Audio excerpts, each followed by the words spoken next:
गहरे सन्नाटे और भारी उमस से भरी वो रात मुंबई के एक बेहद पॉश इलाके में स्थित सिंघानिया कॉरपोरेट टावर के 25वें वाले पर अपनी करवाहट घोल रही थी। कानों को बहरा कर देने वाली कीबोर्ड की खटखटाती आवाजें उस बड़े से कांच के आलीशान केबिन में गूंज रही थी।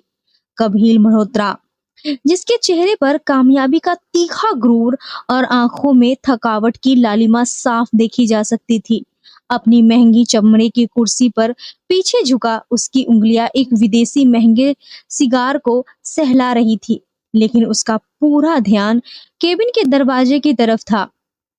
बाहर अरब सागर की ऊंची लहरें रात के सन्नाटे में तटीय चट्टानों से लगकर दम तोड़ रही थी, ठीक वैसे ही जैसे कबीर की असीमित अहंकार दूसरों की मजबूरियों को कुचल देता था।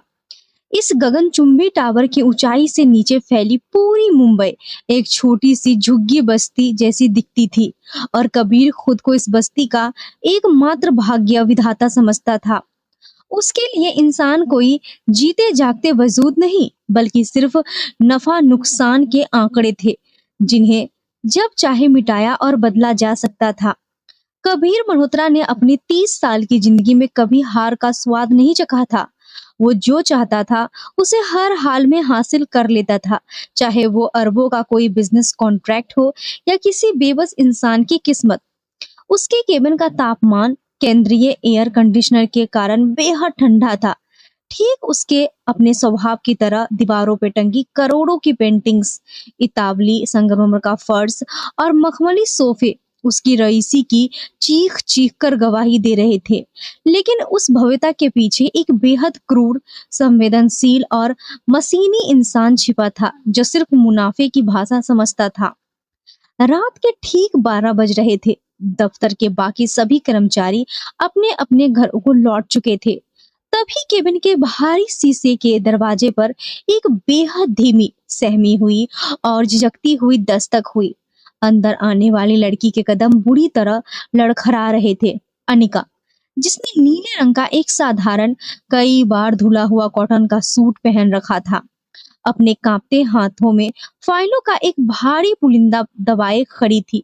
उसका चेहरा अत्यधिक डर, मानसिकता, तनाव और बेबसी की वजह से पूरी तरह पीला पड़ चुका था। उसकी सूजी हुई आंखों के नीचे उभरे काले घेरे साफ बयां कर रहे थे कि वो कई रातों से सोई नहीं थी। उसकी पैरों में सैंडल की जगह एक घिसी हुई चप्पल दिखी थी, जो इस आलीशान शीशे और कंक्रीट से चमचमाते कॉर्पोरेट दफ्तर में बिल्कुल अजीब और दरिद्र लग रही थी। वो दरवाजे के पास ही ठिठक कर रुक गई, मानो कबीर के केबिन की इस महंगी स्टैंडर्ड हवा में सांस लेने से भी उसका दम घुट रहा हो। उसके हाथों में थमी फाइलें थर थर कांप रही थी और उंगलियों के पोर ठंड से नीले पड़ चुके थे। अनिका इस मतलबी कॉर्पोरेट दुनिया के तौर तरीके से बिल्कुल अनजान थी। वो यहाँ सिर्फ अपने बीमार पिता के इलाज के खर्च के लिए एक छोटी सी क्लर्क की नौकरी कर रही थी, लेकिन उसे अंदाजा नहीं था कि यहाँ सांस लेने की भी एक बड़ी कीमत चुकानी पड़ती है। कबीर ने अपनी ठंडी नजरें लैपटॉप की चमचमाती स्क्रीन से हटाकर धीरे से उसकी तरफ घुमाई। उसकी आंखों में रत्ती भर भी हमदर्दी नहीं थी, बल्कि एक तीखा चिड़चिड़ापन था, जो किसी बड़े साम्राज्य के मालिक को अपने छोटे और तुच्छ कर्मचारी को देखकर होता है। कबीर ने अपनी कलाई घुमाकर अपनी महंगी स्विस घड़ी की तरफ देखा, जिसके सोने के कांटे रात के 12 बजकर 5 मिनट दिखा रहे थे। उसने अपनी ठंडी, भारी और हुक्मराना आवाज में कहा, ये कोई धर्मशाला या ट्रस्ट चैरिटी नहीं है मिस अनिका। अगर आपको इस कंपनी से एडवांस सैलरी, बोनस और मेडिकल अलाउंस जैसी वीआईपी सुविधाएं चाहिए, तो आपको वक्त की पाबंदी और अनुशासन का कहकरा सीखना होगा। सुबह की शिफ्ट में पूरे 4 घंटे लेट आना और अब आधी रात को आधा अधूरा काम सौंपना, ये आपकी घोर नाकामयाबी और काम चोरी को दिखाता है। मल्होत्रा ग्रुप ऑफ इंडस्ट्रीज में काम करना एक विशेषाधिकार है, कोई खैरात नहीं जो मैं हर राह चलते को बांटता फिरूं। उसकी आवाज की करकराहट और तीखापन सीधे अनिका के दिल पर वार कर गया। वो एक एक शब्द को इस तरह चबाकर और चटकाकर बोल रहा था, जैसे वो सामने खड़ी लड़की की उसकी सामाजिक औकात और हैसियत का एहसास दिलाना चाहता हो। कबीर की ये पुरानी फितरत थी कि वो किसी की छोटी सी गलती को भी आसानी से माफ नहीं करता था, बल्कि उसे हफ्तों तक दोहराकर सामने वालों को मानसिक रूप से पूरी तरह तोड़ देता था। उसे लगता था कि हर महीने चंद हजार रुपए देकर उसने अपने कर्मचारियों के वजूद और उसकी आत्मा को भी खरीद लिया है। अनिका ने अपनी सूजी हुई लाल आंखों से बहते आंसुओं को अपने दुपट्टे के कोने से पोंछते हुए अपना सिर नीचे कर लिया। उसके सूखे होंठ बुरी तरह कांप रहे थे। वो कुछ कहना चाहती थी, कबीर को चीख चीख कर बताना चाहती थी कि उसके बूढ़े पिता इस समय अस्पताल के वेंटिलेटर पर अपनी आखिरी और सबसे कठिन सांसें गिन रहे हैं। वो बताना चाहती थी कि डॉक्टर ने उन्हें आधी रात 12 बजे तक का ही समय दिया गया है। अगर 5 लाख रुपए का एडवांस काउंटर पे जमा नहीं हुआ तो वे लाइफ सपोर्ट सिस्टम हटा देंगे। वो पिछले 24 घंटों से पूरे शहर के चक्कर काट रहा था। अपने दूर के रिश्तेदारों और जान पहचान वालों के सामने घुटने टेक कर मिन्नतें करके बुरी तरह थक चुकी थी। हर जगह से उसे सिर्फ धुतकार और खाली हाथ ही नसीब हुआ था। लेकिन कबीर के चेहरे का वो दर्द, अमानवीय घमंड देखकर उसके मुंह से एक शब्द भी नहीं फूटा। उसे भली भांति समझ आ गया कि इस कांच के ऊंचे महल में रहने वाले इंसान का दिल भी उसी कांच की तरह बेहद ठंडा, कठोर और धारदार है, जो सिर्फ दूसरों को जख्म देना जानता है। अपनी इस बेइंतहा गरीबी और लाचारी पर उसे सिर्फ और सिर्फ रोना आ रहा था। पिछला पूरा हफ्ता उसके जीवन में किसी खौफनाक नरक की तरह बीता था। पिता फेफड़े की एक जानलेवा बीमारी से जूझ रहे थे और सरकारी अस्पताल के डॉक्टरों ने हाथ खड़े कर दिए थे। रिश्तेदारों ने पहले ही मुंह मोड़ लिया था, क्योंकि उसके पिता ने अपनी जुए और शराब की खराब आदतों की वजह से पूरे खानदान से रिश्ते बिगाड़ रखे थे। अनिका के पास इस पूरी दुनिया में आखिरी उम्मीद कबीर मल्होत्रा की ये कंपनी थी। लेकिन कबीर ने उसकी उस आखिरी उम्मीद को भी अपने चमड़े के जूते तले बेरहमी से कुचल दिया था। अब रोने या भीख मांगने का कोई फायदा नहीं था। उसने चुपचाप अपनी सूती कुर्ती की जेब से एक मुड़ा हुआ, आंसुओं से भीगा इस्तीफा निकाला। उसे कबीर की भारी कांच की मेज पर सलीके से रखा और बिना कोई सफाई दिए तेजी से पलटकर केबिन से बाहर निकल गई। कबीर ने कुछ देर उस सफेद मुड़े हुए इस्तीफे को एकटक घूर कर देखा। कबीर में अब कंप्यूटर के पंखे की हल्की सरसराहट और उसकी स्विस घड़ी के टिक टिक करने की आवाज के अलावा कोई दूसरा शोर नहीं था। जब उसने अपनी उंगलियों से उस मुड़े हुए कागज को खोला तो उसके भीतर लिखी चंद करवी और आड़ी तिरछी और कांपती हुई लाइनों ने उसके सोए हुए जमीर को एक पल के लिए अंदर तक झकझोर दिया। उसमें लिखा था, ईश्वर तुम्हें तुम्हारी इस भयानक, पथरीली और क्रूरता का हिसाब जरूर देगा मिस्टर कबीर मल्होत्रा। आज मेरे बेकसूर पिता ने सिर्फ इसीलिए दम तोड़ दिया क्योंकि तुम्हारी इस मल्टीनेशनल कंपनी के नियम मेरी लाचारी और एक इंसान की जिंदगी से बहुत बड़े थे। तुम्हारा ये अरबों का बैंक बैलेंस, ये आलीशान गाड़ियां और ये ऊंचा गगनचुंबी टावर कभी किसी मरते हुए लाचार इंसान की दुआ या उसकी आत्मा की शांति नहीं खरीद पाएगा। काश उस ऊपर वाले ने जितने बड़े और ऊंचे तुम्हारे दफ्तर बनाए हैं, उतना ही बड़ा और संवेदनशील तुम्हारा दिल भी बनाया होता। पर अफसोस, तुम अमीर लोग सिर्फ हड्डियों और पैसों के ढांचे हो। कबीर के दिल में एक अजीब सी अनजानी बेचैनी और घबराहट उठी। उसने सुलगते हुए सिगार को एस्ट्रे में बड़ी बेरहमी से कुचलकर बुझा दिया। वो खुद को बार बार समझाने की कोशिश करने लगा कि इन छोटे और गरीब लोगों की आदत होती है अपनी कमियों को छुपाने के लिए ऐसी बड़ी बड़ी और दार्शनिक बातें करने की। अगर उसके बाप को मरना ही था तो वो पैसे भी मर जाता। पैसा किसी की मौत को भला कैसे रोक सकता है? दुनिया में रोज हजारों लोग मरते हैं, तो क्या कबीर सबको पैसा बांटता फिरे? लेकिन उसका जमीर, जिसे उसने अपनी कामयाबी की चकाचौंध में सालों से गहरी नींद सुला रखा था, आज अनिका के उन शब्दों के तीखे तीरों से थोड़ा सा जाग गया था। सबसे बढ़कर कबीर के भीतर इस समय पश्चाताप से ज्यादा अपनी सामाजिक और राजनीतिक छवि को लेकर एक गहरा डर समा गया था। उसके पिता शहर के एक रसूखदार राजनेता थे और खुद कबीर भी आने वाले विधानसभा चुनावों में एक महत्वपूर्ण सीट से खड़े होने की तैयारी कर रहा था। वो अच्छी तरह जानता था कि अगर उसकी कंपनी के किसी कर्मचारी की इस तरह की चिट्ठी या आत्महत्या की खबर मीडिया या विपक्ष के हाथ लग गई तो उनके पूरे परिवार का राजनीतिक और व्यावसायिक करियर एक झटके में स्वाहा हो जाएगा। उसने तुरंत बिना वक्त गवाए अपने पर्सनल सिक्योरिटी को इंटरकॉम पे फोन किया और बेहद कड़क आवाज में कहा, अटेंडेंस और ड्राइवर स्टाफ से कहो कि मिस अनिका का परमानेंट एड्रेस अभी निकाले। मुझे इसी वक्त इसी रात उसके इलाके में जाना है। गाड़ी तैयार करो। रात के 2:30 बज चुके थे और आसमान में काले बादलों का डेरा था जब कबीर की चमचमाती हुई करोड़ों की ब्लैक रेंज रोवर एक्सयूवी उस तंग, बदबूदार और संकरी झुग्गी बस्ती के मुहाने पर जाकर रुकी। वहां की हवा में सड़ी हुई मछलियां, गंदे बहते गटर और केरोसिन की तीखी बदबू घुली हुई थी। गलियां इतनी तंग और घुमावदार थी कि कबीर की बड़ी गाड़ी को वहां मुड़ने में भी भारी दिक्कत हो रही थी और गाड़ी के शीशे पर आसपास के जर्जर मकानों की परछाइयां भूतिया आकृतियों की तरह उभर रही थी। लेकिन कबीर को अपनी जिंदगी का सबसे बड़ा झटका तब लगा जब उसने देखा कि उस बस्ती का माहौल किसी शोक या गम में डूबा होने के बजाय पूरी तरह से एक अजीब और विभत्स जश्न में डूबा हुआ था। चारों तरफ फटे हुए लाउड स्पीकर में ढोल नगारे बहुत तेज आवाज में बज रहे थे। हवा में धूल उड़ रही थी।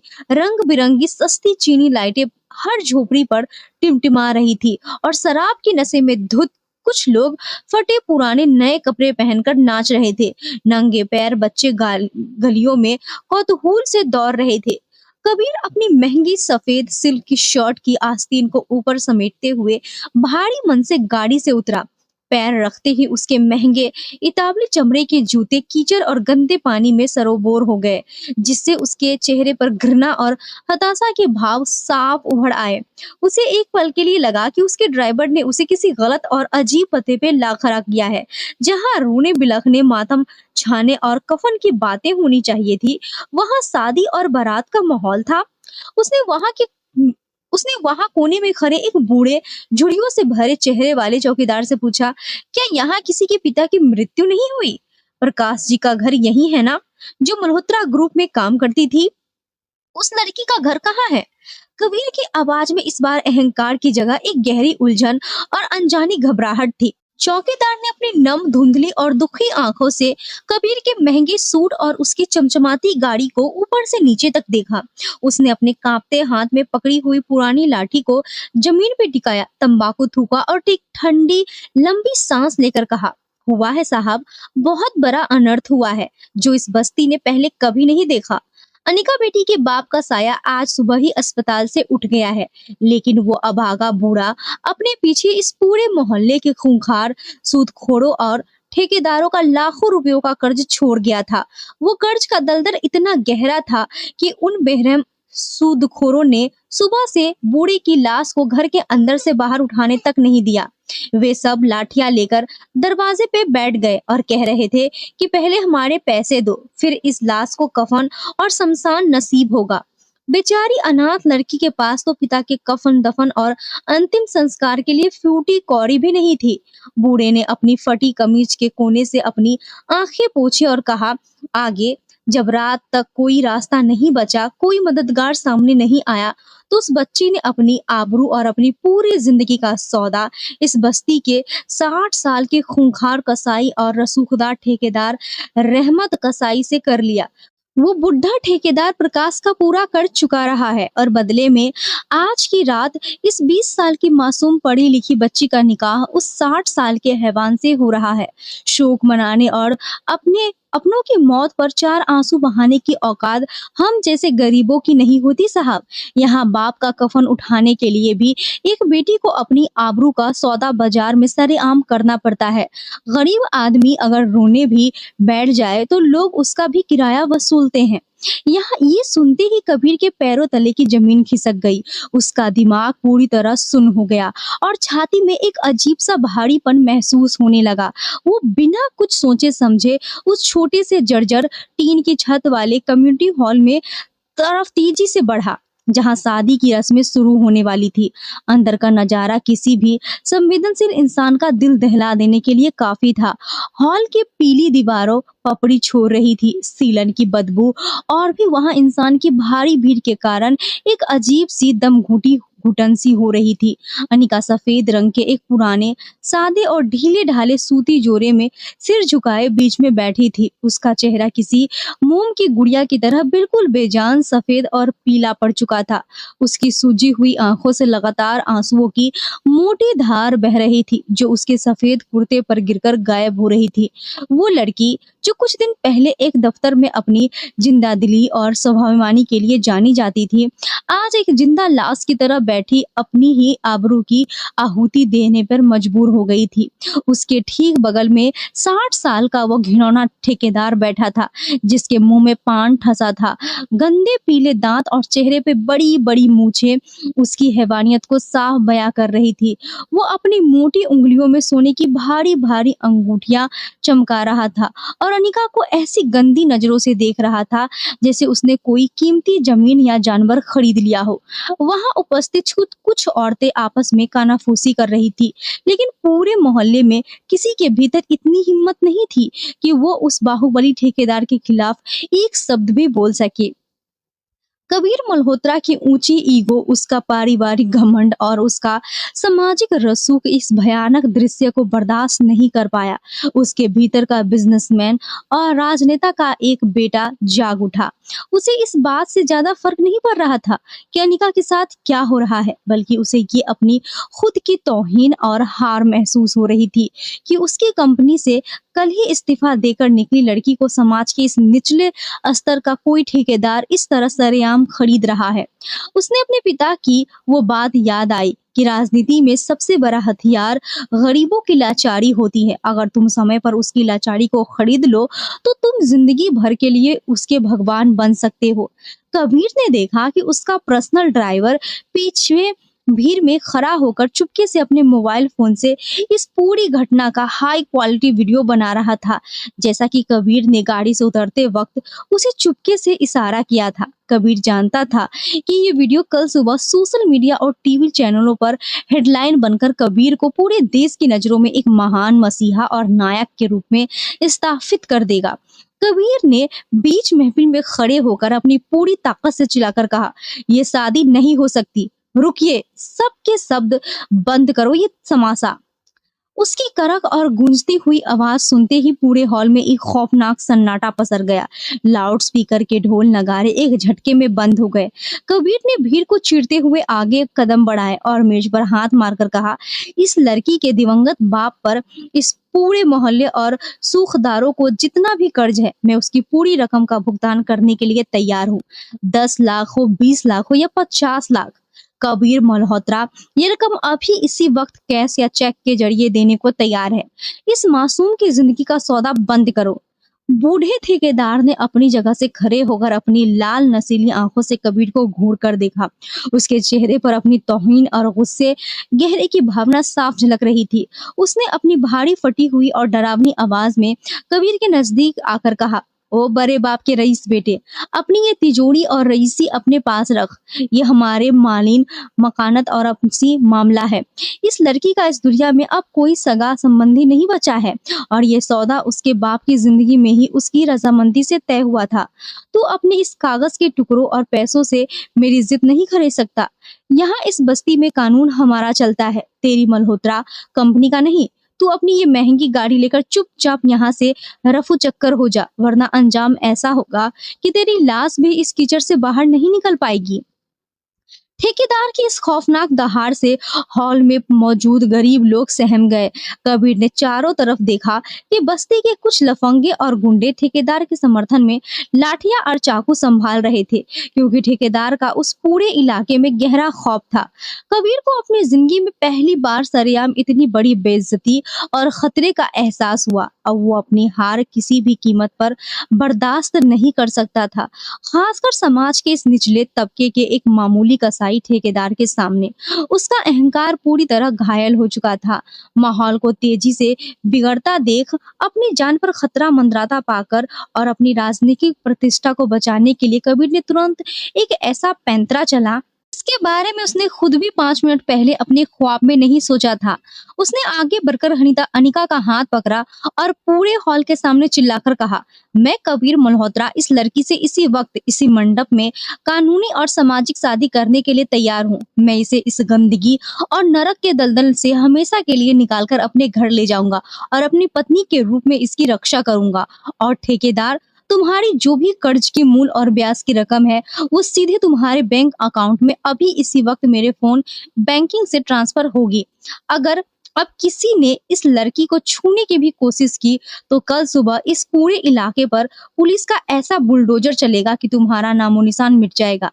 बस्ती के लोग, सूखदार और अनिका के लालची रिश्तेदारों पैसों का इतना भारी अंबार कबीर मल्होत्रा जैसी बड़ी हस्ती का नाम और पुलिस की धमकी सुनकर तुरंत कबीर के पक्ष में हो गए। उनके लिए पैसा और ताकत ही सबसे बड़ा भगवान था। ठेकेदार चारों तरफ से अकेला पड़ गया और उसने गुस्से में अपने होठ चबाते हुए पैर पटकते हुए पीछे हटना पड़ा, क्योंकि वो कबीर के पिता के ऊंचे राजनीतिक रसूख और सरकारी तंत्र से सीधे टकराने की हैसियत नहीं रखता था। अनिका एक पत्थर की बेजान मूरत बनी ये सब देखती रही। उसकी जिंदगी का फैसला उसकी आत्मा की मर्जी पूछे बिना किसी ताश के खेल की तरह दो अमीर, अहंकारी और ताकतवर मर्दों के बीच बदला जा रहा था। उसे न उस बुढ़े कसाई ठेकेदार से कोई उम्मीद थी और न ही कबीर मल्होत्रा से कोई सहानुभूति थी। वो जानती थी कि दोनों ही उसकी मजबूरी का सौदा कर रहे थे, एक अपनी हवस के लिए तो दूसरा अपने अहंकार और राजनीतिक फायदे के लिए। कबीर ने तुरंत अपनी जेब से चेक बुक निकाली, उस पर बड़ी रकम भरी और ठेकेदार के मुंह पर दे मारी। इसके बाद वो अनिका की कलाई को मजबूती से पकड़कर हॉल से बाहर ले आया। अनिका बिना किसी शारीरिक विरोध के, बिना कोई आंसू बहाए उसके पीछे पीछे रोबोट की तरह चलती रही, मानो उसके भीतर की आत्मा अब जीने की इच्छा पहले से ही मर चुकी हो। कबीर उसे अपनी गाड़ी की पिछली सीट पर बिठाकर मुंबई के सबसे आलीशान और महंगे इलाके में स्थित अपने विशाल मल्होत्रा मैंशन ले आया। रास्ते भर पूरी गाड़ी में एक खौफनाक खामोशी छाई रही। कोई बात नहीं हुई। कबीर लगातार अपने फोन पर अपने पीआर मैनेजर और मीडिया हेडलैम्प्स की बड़ी प्लानिंग कर रहा था कि कैसे इस खबर को सुबह के अखबारों में मल्टी करोड़पति कबीर ने बचाई अनाथ लड़की की आबरू के शीर्षक से छपवाना है। जबकि अनिका खिड़की के बाहर तेज रफ्तार से भागती हुई स्ट्रीट लाइट्स और गगनचुंबी इमारतों को शून्य नजरों से देख रही थी, ये सोचते हुए कि क्या उसकी किस्मत वाकई बदल गई है या वो किसी छोटे पिंजरे से निकलकर किसी बहुत बड़े, सुनहरे और अधिक क्रूर पिंजरे में कैद होने जा रही है। जैसे ही कबीर के रेंज रोवर मेंशन के विशाल काले रंग के लोहे के स्वचालित गेट के अंदर दाखिल हुई, अनिका की आंखें फटी की फटी रह गई। उसे अपनी पूरी जिंदगी में इतना विशाल और भव्य घर सिर्फ हॉलीवुड की फिल्मों या सपनों में ही देखा था।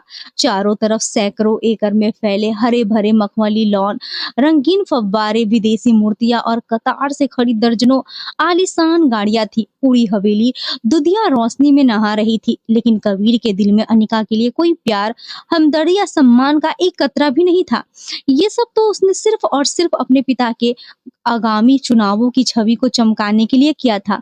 गाड़ी से नीचे उतरती ही कबीर का रवैया और उसकी आंखों के भाव एक झटके में पूरी तरह बदल गए। उसकी आंखों में वही पुराना कारपोरेट का सर्द और अमान्य घमंड वापस लौट आया। उसने अनिका की तरफ एक बार देखा तक नहीं। उसने वहां मुस्तैद खड़े अपने चीफ सिक्योरिटी गार्ड को पास बुलाया और बहुत ही रूखे, ठंडे और ऊंचे लहजे में आदेश दिया, इस लड़की को मुख्य हवेली के अंदर ले जाने या किसी भी गेस्ट रूम में ठहरने की कोई जरूरत नहीं है। इसे पीछे के सर्वेंट क्वार्टर के कोने वाले कमरे में शिफ्ट कर दो। दुनिया और मीडिया की नजरों में ये मेरी कानूनी पत्नी है, लेकिन इस घर की चार दीवारी के भीतर इसकी औकात एक मामूली नौकरानी से ज्यादा कभी नहीं होगी। इससे अच्छी तरह समझा देना कि ये अंदर के पारिवारिक मामलों में कभी दखल ना दे और ना ही मुख्य हवेली में फालतू घूमती दिखाई दे। इसकी दरिद्रता की वजह से हमारे घर का माहौल खराब नहीं होना चाहिए। अगले कई महीने अनिका के लिए एक नए, अत्यंत अपमानजनक और खौफनाक दलदल की तरह बीत रहे थे। कबीर की माँ कबीर मल्होत्रा, जो अपनी ऊंचे खानदान, शाही खून और बड़े घराने के गुरूर में पूरी तरह से अंधी और बहरी हो चुकी थी, उन्होंने अनिका को पहले ही दिन सुबह सुबह मुख्य रसोई में बुलाकर उसकी औकात और हैसियत बहुत क्रूर शब्दों में याद दिला दी। उन्होंने उसे सिर से लेकर पैर तक ऐसी घृणास्पद नजरों से देखा जैसे वो बाजार से उठाई गई कोई पुरानी सड़ी और घटिया वस्तु हो। उन्होंने अपनी तीखी आवाज में कहा, तुम्हारी जैसी झुग्गी झोपड़ी में रहने वाली भूखी नंगी लड़कियां हमारे भोले भाले अमीर बेटों को अपनी लाचारी का नाटक दिखाकर फंसाती है और इस शाही महल तक पहुंचने का शॉर्टकट ढूंढती है। लेकिन कान खोलकर याद रखना लड़की, तुम्हारी असली जगह इस आलीशान घर के पीछे हिस्से के सर्वेंट क्वार्टर में ही है। अगर तुम यहाँ चुपचाप हमारी वफादार नौकरानियों की तरह बिना जुबान हिलाए दिन रात काम करती रहोगी, तो तुम्हें यहाँ 2 वक्त का बचा हुआ खाना और सिर छुपाने के लिए छत मिलती रहेगी। वरना कबीर को तुम्हें इस गेट से लात मारकर बाहर फेंकने में 1 सेकंड का भी समय नहीं लगेगा। मीडिया और अखबारों के सामने जो तमाशा और पब्लिसिटी का ड्रामा होना था, वो अब पूरी तरह खत्म हो चुका है। अब अपने औकात और असलियत में वापस आ जाओ और काम पे लगो।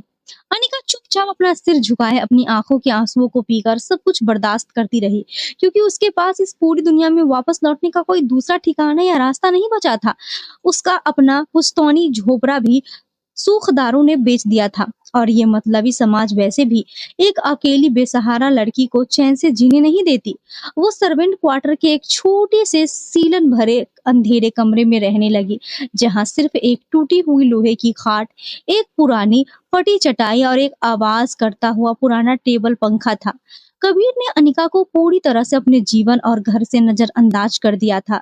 वो सुबह सूरज निकलने से पहले ही ऑफिस निकल जाता और देर रात शराब के नशे में धुत होकर वापस लौटता था।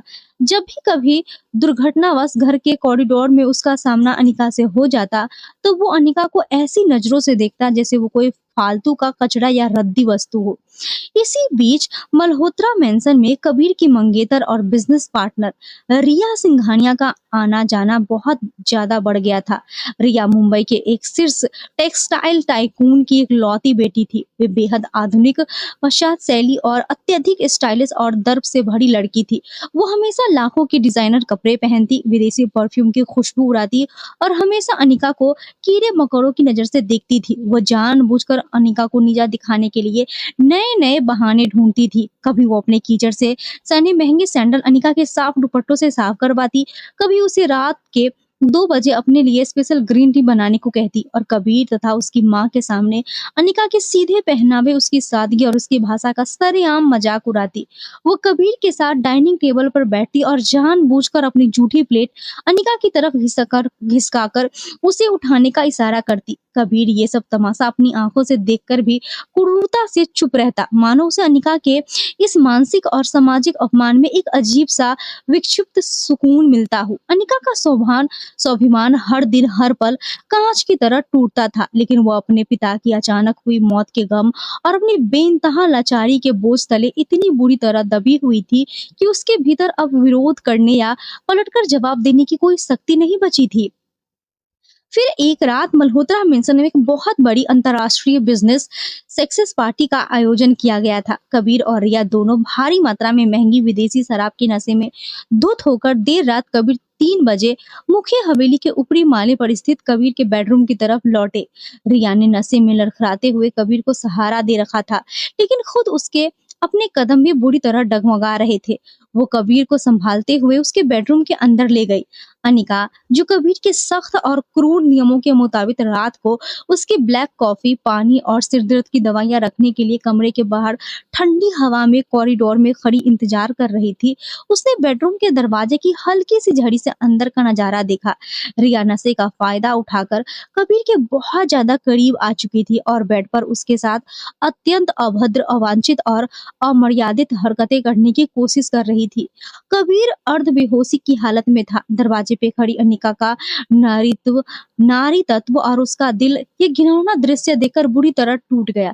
भले ही कबीर और उसके बीच कोई शारीरिक संबंध या प्यार नहीं था, लेकिन वो कबीर की समाज और कानून के सामने बेहता पत्नी थी। उसने अग्नि और समाज को साक्षी मानकर उसके नाम का सिंदूर और मंगलसूत्र पहना था। भले ही वो शादी का एक भयानक मजबूरी सौदे था, अपनी आंखों के सामने अपनी पत्नी के वजूद की मर्यादा और नारी तत्व को इस तरह तार तार होते देख अनिका से और अधिक सहा नहीं गया। उसके भीतर सोई हुई एक भारतीय नारी की अस्मिता अचानक जाग उठी। उसने अपनी सारी हिचकिचाहट और डर को फेर फेंका। वो पूरी ताकत से कमरे के अंदर दाखिल हुई और उसने आगे बढ़कर रिया का हाथ बेहद मजबूती से पकड़कर उसे कबीर के शरीर से दूर झटक दिया। रिया ने गुस्से और अचरज से तिलमिलाते हुए अनिका की तरफ देखा। शराब के भारी नशे के बावजूद उसका खानदानी अहंकार सातवें आसमान पर पहुंच गया था। उसने अपनी भारी लड़खड़ाती आवाज में चिल्लाकर पूरे कमरे को सिर पर उठा लिया। तुम्हारी ये घिनौनी हिम्मत कैसे हुई मुझे छूने की? तुम दो कौड़ी की सड़क छाप नौकरानी, तुम हमारी जूठन पर पलने वाली एक भिखारी हो।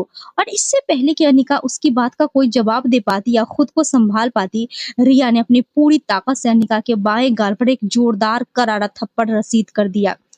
थप्पड़ की वह गूंज पूरे सन्नाटे को चीरते हुए कमरे में गूंज उठी। कबीर, जो शराब के नशे में धुत और अर्ध बेहोश था, वो भी इस शोर शराबे को सुनकर बेड से उठ खड़ा हुआ। उसने जब अपनी धुंधली आंखों से ये सब देखा तो उसका अंधा गुस्सा अनिका पर बुरी तरह फूट पड़ा। उसने आगे बढ़कर बिना सच जाने अनिका की नाजुक कलाई को इतनी बेरहमी से दबोचा कि उसके कलाई में पहनी हुई कांच की सस्ती चूड़ियां करकराकर टूट गए और उसके नुकीले टुकड़े अनिका की कोमल त्वचा के अंदर गहरे चुभ गए, जिससे खून की बूंदें फर्श पर टपकने लगी। कबीर ने उसे दीवार से सटाकर उसका गला दबाते हुए घुर्राकर कहा, तुम्हारी इतनी जरूरत मिस अनिका कि तुम मेरी मंगेतर रिया सिंघानिया पे हाथ उठाओ? तुम्हारी औकात और हैसियत क्या है इस घर में? तुम भूल गई हो कि मैंने तुम्हें किस गंदगी से उठाकर यहाँ दया की भीख दी है? तुम सिर्फ और सिर्फ मेरे लिए राजनीतिक और मीडिया का एक बेजान मोहरा हो। अपनी हद और औकात के दायरे में रहा करो। अगर कल सुबह रिया ने तुम्हारे खिलाफ पुलिस में शिकायत की तो मैं खुद तुम्हें घसीटते हुए उसी कसाई रहमत के कोठे पर वापस फेंक दूंगा। तुम्हारी इस हवेली में एक पालतू जानवर से ज्यादा कोई जगह नहीं है। अनिका की आंखों में दर्द के आंसू थे, लेकिन इस बार उन आंसुओं में हमेशा की तरह लाचारी या भीख नहीं थी, बल्कि एक गहरी धधकती हुई नफरत और प्रतिशोध का गुस्सा था। उसने अपनी पूरी शारीरिक और मानसिक ताकत बटोरी और अपनी कोहनी से कबीर की छाती पर प्रहार करके उसे पीछे धकेल दिया। कबीर बहुत भारी नशे में था, इसीलिए वो अपना संतुलन खो बैठा और दो कदम पीछे जाकर सीधे बेड के कोने से टकराकर फर्श पे गिर गया। अनिका ने अपने गाल से बहते खून और आंखों के आंसुओं को पोंछते हुए पहली बार रोशनी शेरनी की तरह चिल्लाकर कहा, आप जैसे नामर्द, कायर और घमंडी इंसान की पत्नी होने का कलंक ढोने से बेहतर है कि मैं अभी इसी वक्त मर जाऊं या किसी कसाई के घर चली जाऊं। आपने मुझे अपने पैसों से खरीदा नहीं है मिस्टर कबीर मल्होत्रा। अगर आपके खानदान में थोड़ी भी इंसानियत या मर्दानगी बची है तो आप अपनी बेहता पत्नी का एक बाहरी औरत के सामने इस तरह सरेआम तमाशा नहीं बनने देते। आप पुरुष कहलाने के लायक भी नहीं है। आप सिर्फ पैसों के बल पर कूदने वाले एक खोखले, बेजान और बदसूरत इंसान है जिसकी आत्मा मर चुकी है। कबीर अपनी जिंदगी में पहली बार किसी मामूली कर्मचारी और एक औरत से अपनी ऐसी भयानक बेइज्जती को बर्दाश्त नहीं कर पाया। उसका पुरुष अहम लहूलुहान हो गया। वो पागलों की तरह बेड से उठा और उसने अनिका को दूसरे गाल पर एक और अत्यंत जोरदार थप्पड़ मारा, जिससे अनिका के होंठ कट गए और मुंह से खून बहने लगे। उसने उसके लंबे बालों को बेरहमी से अपनी उंगलियों में लपेटा और उसे घसीटते हुए कमरे से बाहर करकराते हुए ठंडे फर्श वाले कॉरिडोर में फेंक दिया और अंदर से बेडरूम का दरवाजा जोर से पटक कर बंद कर दिया। अनिका पूरी सर्द रात उसी बर्फीले ठंडे संगमरमर के फर्श पर अपनी टूटी हुई चूड़ियों और लहूलुहान जिस्म के साथ पड़ी रोती रही और उस काली रात उसके दिल के भीतर कबीर के प्रति बची खुशी, दया या कर्तव्य की आखिरी भावना भी हमेशा के लिए जलकर खाक हो गई। वो अगले 3 दिनों तक सर्वेंट क्वार्टर के अपने कमरे में तेज बुखार और बदन में तड़पती दर्द से रही, लेकिन मल्होत्रा खानदान के किसी भी सदस्य या डॉक्टर ने उसकी सूद लेना जरूरी नहीं समझा। केवल हवेली की एक बूढ़ी माताजी नौकरानी पूजा चाची ने छुपकर रात के अंधेरे में उसे हल्दी का दूध और बुखार की दवा दी, जिससे उसकी जान बच सकी। इस खौफनाक घटना के लगभग 3 साल बीत चुके थे। अनिका अब इस नरक की अभ्यस्त हो चुकी थी। उसका चेहरा बिल्कुल शांत और भावहीन हो चुका था। तभी कहानी में असली जादुई और सबसे खूबसूरत मोड़ आया, जब कबीर का छोटा सगा भाई विहान मल्होत्रा लंदन की विख्यात ऑक्सफोर्ड यूनिवर्सिटी से अपनी बिजनेस मैनेजमेंट और इंटरनेशनल लॉ की उच्च शिक्षा पूरी करके हमेशा के लिए भारत वापस लौटा। विहान का मिजाज, उसका चरित्र और उसकी सोच अपने बड़े भाई कबीर और अपनी घमंडी माँ कविता जी से बिल्कुल विपरीत था। वो इस बेहद और अमीर और रसूखदार घराने का हिस्सा होने के बावजूद जमीन से जुड़ा था। विनम्र, संवेदनशील, दयालु और एक शुद्ध कला प्रेमी इंसान था। उसे कबीर की तरह महंगी स्पोर्ट्स गाड़ियों की रेस लगाने, वीआईपी क्लबों में पार्टियां करने और पैसों का दिखावा करने से सख्त नफरत थी। विहान को फुर्सत के पलों में गिटार बजाना, पुरानी सूफी शायरी पढ़ना, कैनवास पर खूबसूरत पेंटिंग बनाना और प्रकृति के करीब रहना पसंद था। हवेली में आने के बाद विहान ने बहुत जल्द महसूस कर लिया कि इस विशाल करोड़ों के आलीशान सोने के महल में केवल पैसों की खनक है, लेकिन यहाँ एक अजीब सा खौफनाक सन्नाटा, अकेलापन और उदासी फैली हुई है। उसने लगातार कई रातों तक गौर किया कि जब रात के करीब 2 बजे पूरा घर गहरी नींद में सो जाता था, तब एक बेहद सादी, खूबसूरत लेकिन असीमित उदासी और दर्द को अपनी आंखों में समेटे हुए एक लड़की पिछले हिस्से के सुनसान लॉन में लगे सफेद लोहे के पुराने झूले पर आकर अकेली बैठती है। वो घंटों बिना भलक झपकाए आसमान के टिमटिमाते तारों और चांद को देखती रहती थी और अपने हाथ में थमी एक छोटी सी नीली डायरी में अपने आंसुओं के सहारे कुछ लिखती रहती थी। विहान अक्सर अपने कमरे की बालकनी की खिड़की से उस लड़की को देखता और सोचता था कि इतने समृद्ध और आलीशान घर में रहने वाली यह रहस्यमयी लड़की आखिर इतनी अकेली, खामोश और दुखी क्यों है। इसके पीछे कौन सा गहरा राज छुपा है। विहान धीरे धीरे अनिका की उस रहस्यमयी खामोशी, उसकी सादगी और उसके पवित्र चरित्र की तरफ दिल से आकर्षित होने लगा। उसे घर के मुख्य सदस्यों और उसकी माँ ने झूठ बताया था कि अनिका उनके किसी दूर के गरीब मृत रिश्तेदार की बेटी है, जो यहाँ केवल केयर टेकर और घर की देखभाल का काम करती है। कबीर और उसकी माँ कविता ने विहान से ये भयानक सच जानबूझकर छुपा रखा था कि अनिका वास्तव में कबीर की कानूनी पत्नी है, क्योंकि वे विहान के न्यायप्रिय और विद्रोही स्वभाव से अच्छी तरह वाकिफ थे। वे जानते थे कि अगर विहान को इस जबरन, क्रूर और अमानवीय शादी के पीछे के सच का पता चल गया, तो वो कबीर और पूरे मल्होत्रा साम्राज्य के खिलाफ बगावत का झंडा बुलंद कर देगा। विहान अब रोज रात को चुपके से बिना किसी को बताए सर्वेंट क्वार्टर के पास वाले लॉन में अनिका के पास जाकर बैठने लगा। शुरुआत में अनिका कबीर के खौफ और अपने कड़वे अतीत के कारण विहान से बहुत ज्यादा डरती थी। उसे देखकर अपनी डायरी छुपा लेती थी और तुरंत अपने कमरे की तरफ भाग जाती थी। लेकिन विहान के बेहद सौम्य, आदरपूर्ण और निर्छल व्यवहार ने धीरे धीरे उनके दिल के अंदर दरवाजे पर दस्तक दी और उसका डर दूर कर दिया।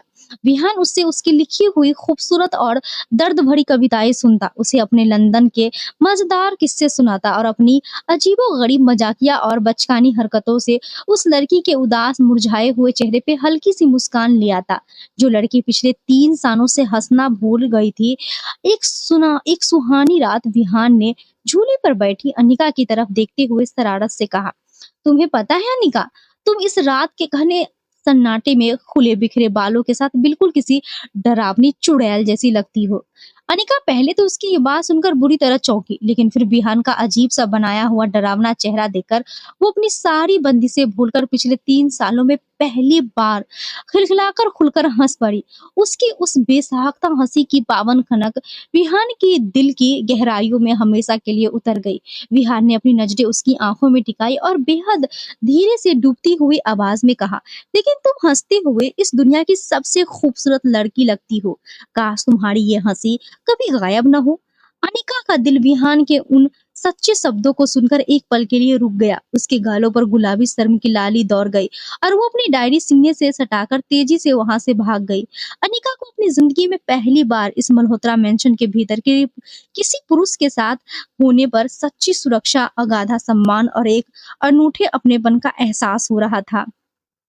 दोनों के बीच बिना कुछ कहे एक बेहद अनकहा, पवित्र, रूहानी और गहरा प्रेम का रिश्ता चुपके से पनपने लगा था। फिर एक दिन सुबह सुबह मल्होत्रा मेंशन के विशाल डाइनिंग हॉल में एक बार फिर से बहुत बड़ा हंगामा खड़ा हो गया।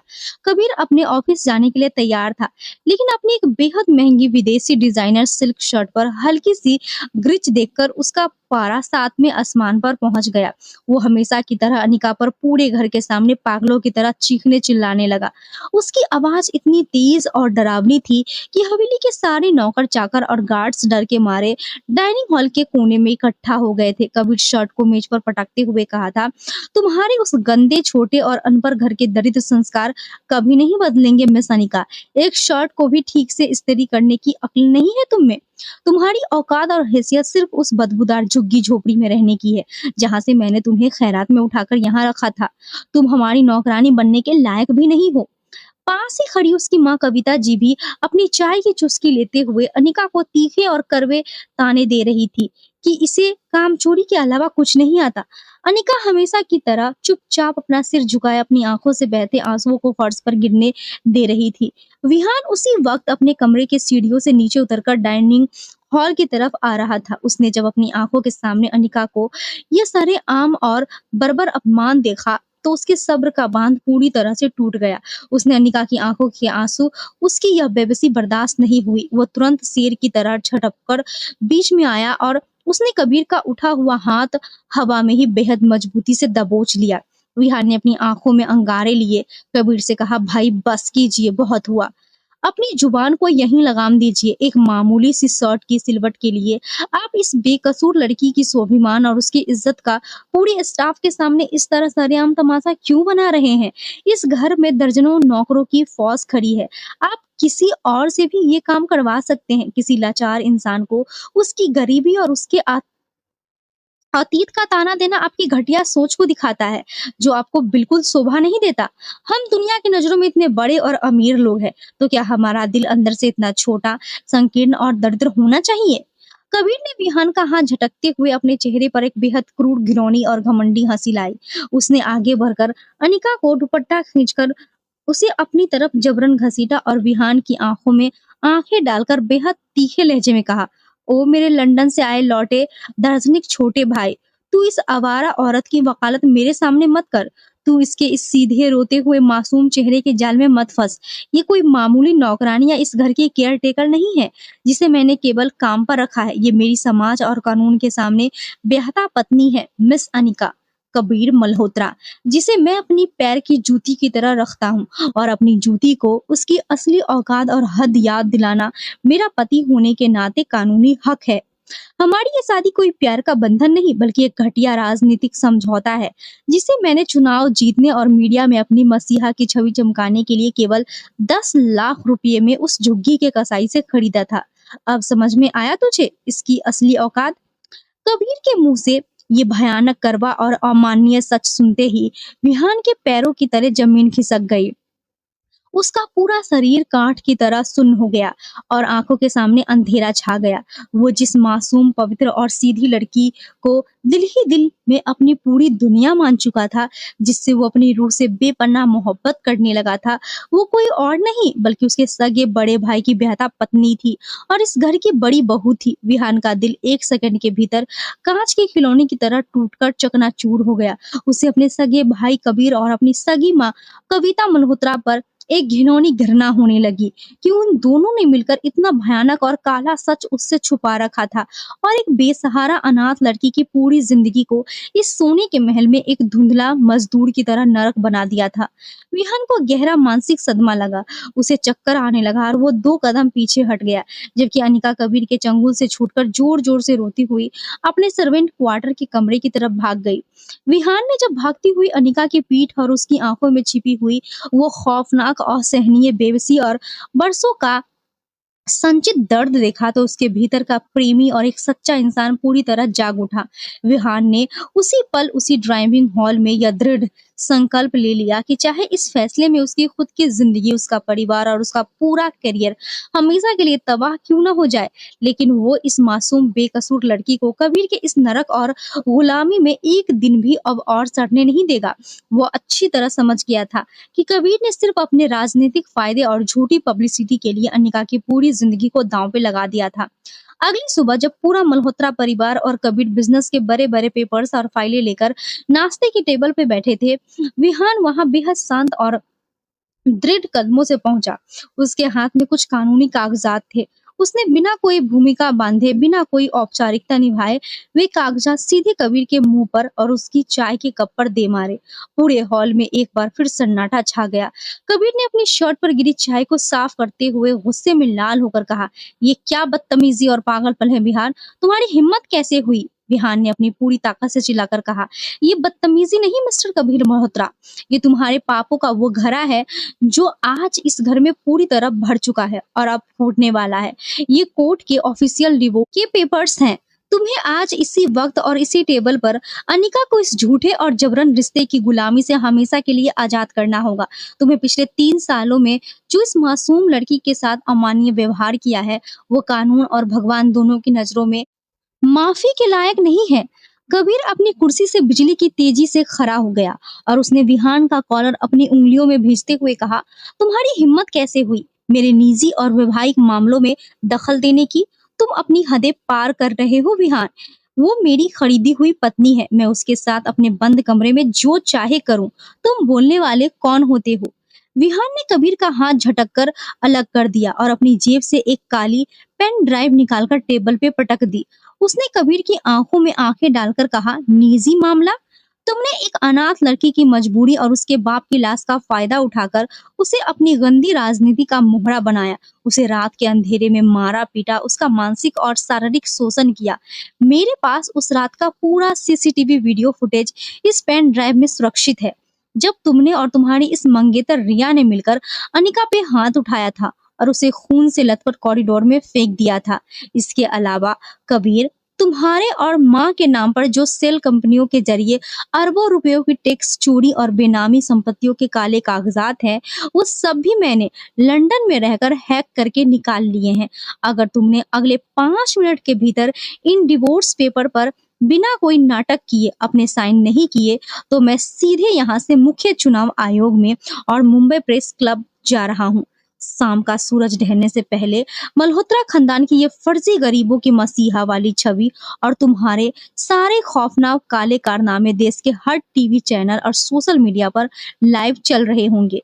तुम्हारी राजनीतिक, तुम्हारी अपकमिंग इलेक्शन और तुम्हारा यह मल्होत्रा बिजनेस साम्राज्य एक दिन के भीतर ताश के पत्तों की तरह ढहकर मिट्टी में मिल जाएगा। तुम और तुम्हारी माँ सीधे ऑथर रोड जेल की सलाखों के पीछे होगे। अब फैसला तुम्हारे हाथ में है, अपना घमंड चुनना है या अपनी बर्बादी।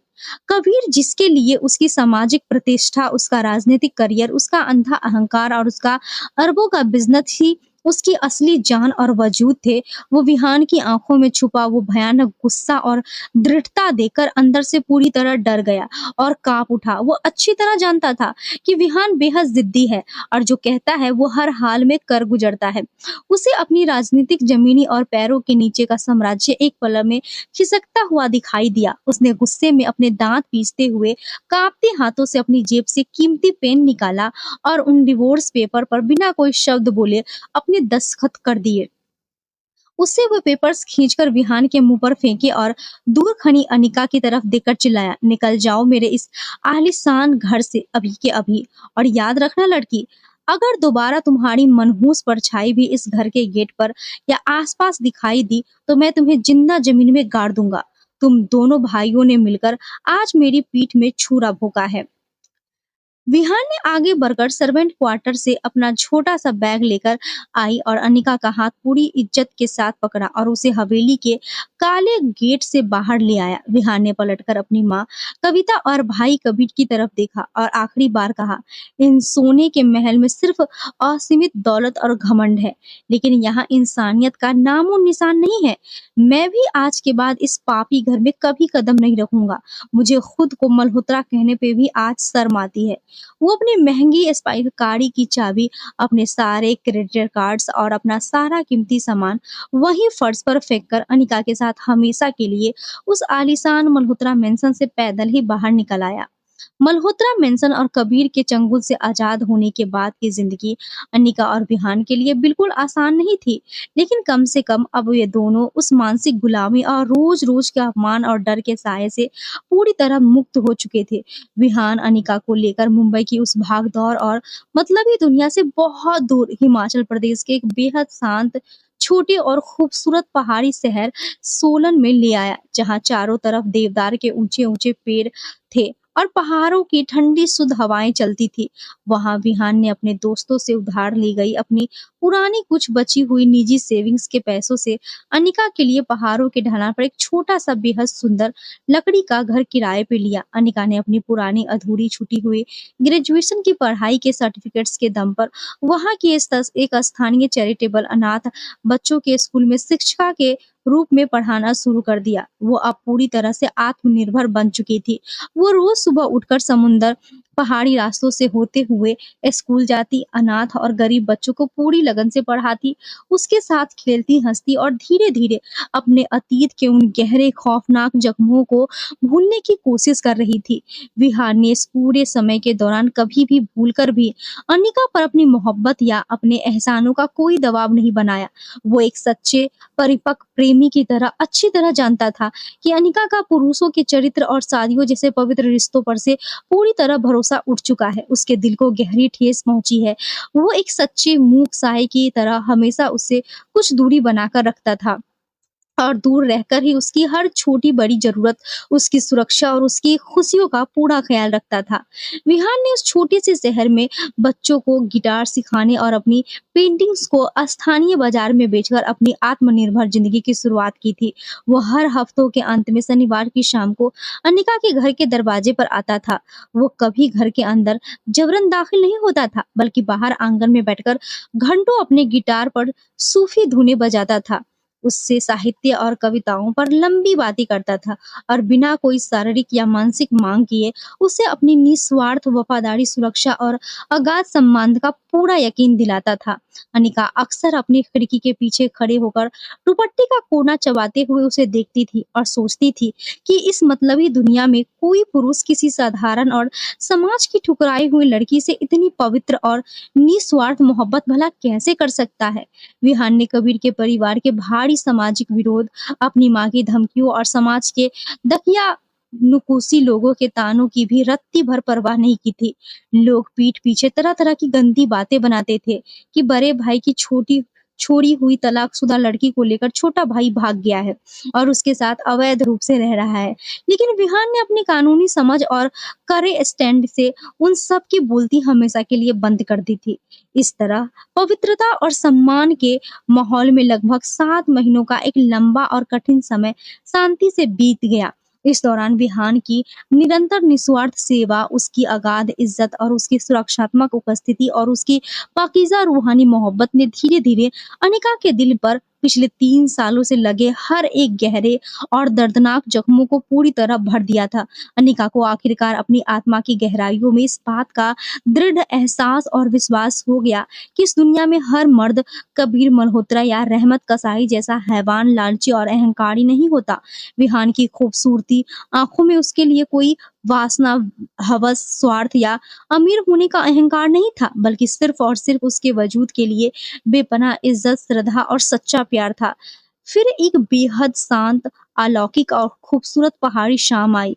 आसमान में लाल और सुनहरी लाल बिखरी हुई थी और ढलते हुए सूरज की सुनहरी कोमल किरणें अनिका के छोटे से लकड़ी के घर के आंगन को चमका रही थी।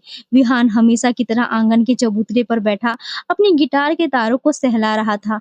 अनिका उस शाम एक बेहद सुंदर हल्के पीले रंग का सूट पहन रखा था और अपनी आंखों में एक नई चमक लिए वो रसोई से बाहर आई। उसने खुद आगे बढ़कर बिना किसी झिझक के विहान के कांपते हुए हाथों को अपने हाथों में थाम लिया और उसके चेहरे पर एक ऐसी रूहानी मुस्कान आई जो विहान ने पहले कभी नहीं देखी थी। उसकी आंखों में अब अतीत का कोई आंसू या लाचारी नहीं थी, बल्कि उसके भविष्य के लिए एक नया अटूट विश्वास था। वहां टेबल पर स्थानीय कोर्ट से आया हुआ मैरिज रजिस्टर रखा हुआ था। अनिका ने पेन उठाया और पूरे होशो हवास में अपनी मर्जी से उस मैरिज रजिस्टर पर विहान मल्होत्रा के नाम के आगे अपने दस्तखत कर दिए। इस बार उसकी उंगलियां कबीर के दफ्तर की तरह डर से कांप नहीं रही थी। उसकी आंखों में समाज का कोई खौफ, कोई बेबसी या लाचारी नहीं थी, बल्कि अपने जीवन का सबसे बड़ा और मुकम्मल सुकून और अटूट विश्वास था। विहान की आंखों से खुशी के आंसू झलक पड़े उसने आगे बढ़कर अनिका की नाजुक उंगलियों को चूमा और उसकी आंखों में गहराई से देखते हुए पवित्र वादा किया कि वो अपनी जिंदगी की आखिरी सांस तक उसकी आंखों में उदासी या दर्द का एक छोटा सा कतरा भी नहीं आने देगा। दोनों ने एक दूसरे को पूरी पवित्रता और शिद्दत के साथ गले से लगा लिया और ऐसा लगा मानो उसके जीवन के सारे दुख, सारे अपमान और अतीत की कड़वी परछाइयां पहाड़ों से बहने वाली उस ठंडी सुधा हवा में हमेशा हमेशा के लिए विलीन हो गई हो। सूरज पहाड़ों की ऊंची चोटियों के पीछे पूरी तरह छुप चुका था और चारों तरफ रात का धुंधला छा रहा था, लेकिन उस छोटे से पहाड़ी घर के भीतर निस्वार्थ प्रेम, अगाधा सम्मान और विश्वास की एक नई दिव्य और कभी न बुझने वाली रोशनी हमेशा हमेशा के लिए जल चुकी थी। हिमालय की इन बर्फीली वादियों, ऊंचे देवदार के वृक्षों और ठंडी रातों के बीच बुनी गई विहान और अनिका की यह दास्तां हमें ये साक्षात सीख देती है कि सच्ची इंसानियत, निस्वार्थ प्रेम और एक नारी के सम्मान का कोई तय पैमाना, सामाजिक हैसियत या चंद रुपयों का बंधन नहीं होता। एक सच्चा और मुकम्मल रिश्ता पैसों की खैरात, जबरन थोपे गए कानूनी दस्तावेजों या किसी राजनीतिक पब्लिसिटी के गंदे स्टंट से कभी नहीं बनता, बल्कि वो दो समान दिलों के आपसी जुड़ाव, अटूट विश्वास और एक दूसरे के वजूद के प्रति अगाध आदर और सम्मान की नींव पर खड़ा होता है। ये कहानी साबित करती है कि जब आपके अपने ही आपके सबसे गहरा दर्द दे और अतीत की कड़वी खौफनाक परछाइयां आपकी जिंदगी को जीवित नर्क बनाने पर आमादा हो जाए, तब किसी सच्चे, न्यायप्रिय और संवेदनशील इंसान का निस्वार्थ साथ और बुराइयों के खिलाफ खड़े होने का अदम्य हौसला ही डूबती हुई जिंदगी का सबसे बड़ा किनारा और सहारा बनता है। असली वीरता, मर्दानगी और खानदानी बड़प्पन दूसरों की लाचारी का फायदा उठाने में नहीं, बल्कि उनके गहरे दुखों, आंसुओं और अतीत के जख्मों को अपनी निस्वार्थ मोहब्बत की शीतला छांव में छुपाकर उन्हें समाज का में एक नया सुरक्षित जीवन और सम्मानजनक स्थान देने में है, न कि पैसों और रसूख के अंधे घमंड में किसी बेबस अनाथ की आबरू का सौदा बाजार में सरेआम करने में। विपरीत से विपरीत परिस्थितियों में भी अगर इंसान अपने स्वाभिमान और ईश्वर पर अटूट भरोसा रखे, तो समय का चक्र घूमता जरूर है और अंत में जीत हमेशा सत्य, न्याय और सच्चे प्रेम की होती है। आज की हमारी ये कहानी आपको कैसी लगी, कमेंट बॉक्स में जरूर बताना। आपका एक कमेंट हमारे लिए बहुत महत्वपूर्ण है, तो प्लीज कहानी सुनने के बाद कमेंट में अपनी राय जरूर देना। उम्मीद करती हूँ आपको हमारी कहानी पसंद आई होगी। कहानी पसंद आई है तो वीडियो को लाइक करें, रोज एक नई कहानी सुनने के लिए हमारे चैनल को भी सब्सक्राइब करें और हाँ, नोटिफिकेशन बेल को जरूर दबाएं ताकि अगली अपडेट सबसे पहले आपको मिले।